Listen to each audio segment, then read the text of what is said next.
اللي حصل للشاب المصري ده يوم الثلاث اللي فات بالتحديد 24 يوليو اوجع قلوب الايطاليين قبل المصريين.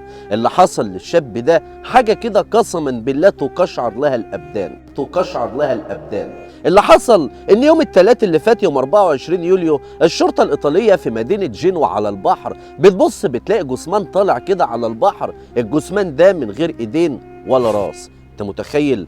المهم بيبصوا لقوا الايدين بتبعد عن الجثمان حوالي 30 متر. خدوا الايدين ديت وعملوا تحليل البصمات وعرفوا ان الايدين ديت هي ايد الجثمان ده. المهم بقى بعد ما خدوا البصمات ديت وودوها في المعامل عرفوا من الشاب ان هو مصري، وعرفوا شكله كمان من خلال البصمات اللي كان بصمها ايام ما كان بيستلم ورق. عشان هنا بينتشر الخبر ان في مصر حصل فيه كده في ايطاليا، يقوم بقى كل المصريين هنا بقى يهيجوا ويقولوا لازم نعمل وقفه وحق المصري ده لازم يرجع ولازم ننزل نعمل تجمعات عشان اكيد الطلاينه او حد ايطالي اللي عمل فيه كده. عشان امبارح كله يسكت، الكل يسكت ويتصدم. تخيل يا مؤمن اللي عمل كده في الشاب ده مصريين زيه، تخيل يا مؤمن اللي عمل كده في الشاب ده مصريين من بلده ومن نفس دينه.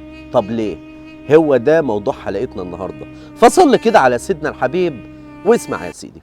اللي قدامك في الصوره ده شاب مصري اسمه محمود سيد محمد عبد الله من الفيوم، عنده 19 سنه، جه ايطاليا هنا وهو تحت سن ال 18 سنه، جه عشان يشوف طريقه ويشوف مستقبله وعشان يعول اسرته اللي في مصر.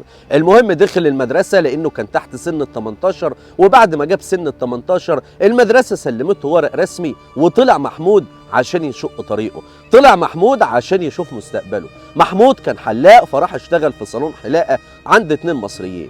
المهم بقى كان في دايما خلافات بين محمود وبين بتوع صالون الحلاقه دول، زي ما تقول كده كان حقه مهدور شويه او ما كانوش بيدوا له الفلوس اللي كان لازم ياخدها، عشان في يوم محمود يسيبهم ويروح يشتغل عند محل تاني. المهم راحوا وهددوا صاحب المحل وقالوا له ان انت لازم تمشيه، لان باين محمود كان شاطر فكانت الزباين بتروح المحل عشان محمود قرر وفكر ان هو يعمل محل لوحده، ان هو يشوف مستقبله ويشوف طريقه. وهنا بقى اعترضوه وقالوا له تعالى عشان نتكلم معاك عشان يحصل بينهم شجار ويطعنوه 3 طعنات، وما كانش منهم قال لما هم نهوا حياته، نهوا حياته بالطريقه البشعه اللي الكل عارفها، نهوا حياته وعملوا فيه اللي حصل ده وخدوه في البحر ورموه. اخو محمود موجود هنا في ايطاليا، وده كان الخيط اللي وصل الشرطه للمتهمين لما عرف وشاف ان الشنطه بتاعت اخوه كانت في البيت بتاع المتهمين. المهم الشرطه هنا راحت وقبضت عليهم، وبعد تحقيقات اكتر من 7-8 ساعات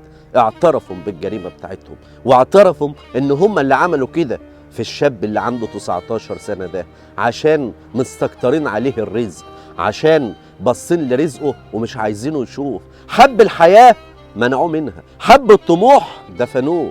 كل ده ليه؟ كل ده عشان ايه؟ السؤال هنا هي الناس وصلت للجحود ده منين؟ الناس ما عادش في قلوبها رحمه كده ازاي؟ ازاي تعمل في ابن بلدك وفي ابن دينك كده؟ ازاي وصلت بك الجراءه انك تعمل في شاب كده عيل لسه عنده 19 سنه لسه بيقول يا هادي في طريقه؟ تعملوا معاه كده ليه؟ ده مش الرحمه اللي ما عادتش موجوده في قلوبكم، ده قلوبكم اساسا اللي ما عادتش موجوده، ده قلوبكم اساسا اللي ما عادتش موجوده، ده انتوا ما عادش عندكم قلوب اساسا انك انتوا تعملوا كده في شاب عنده 19 سنه. واكيد طبعا المتهمين هيواجهوا هنا العقوبه اللي هم يستحقوها. ويا ريت في الفيديو ده لو انت وصلت للثانيه ديت الواجب علينا وحاجه بسيطه جدا ان احنا نقدمها لمحمود، ان احنا كلنا ندعي له بالرحمه، ان ربنا يرحمه ويغفر له ويصبر اهله في مصر ويسكنوا فسيح جناته يا رب العالمين. واشوفك في فيديو جديد.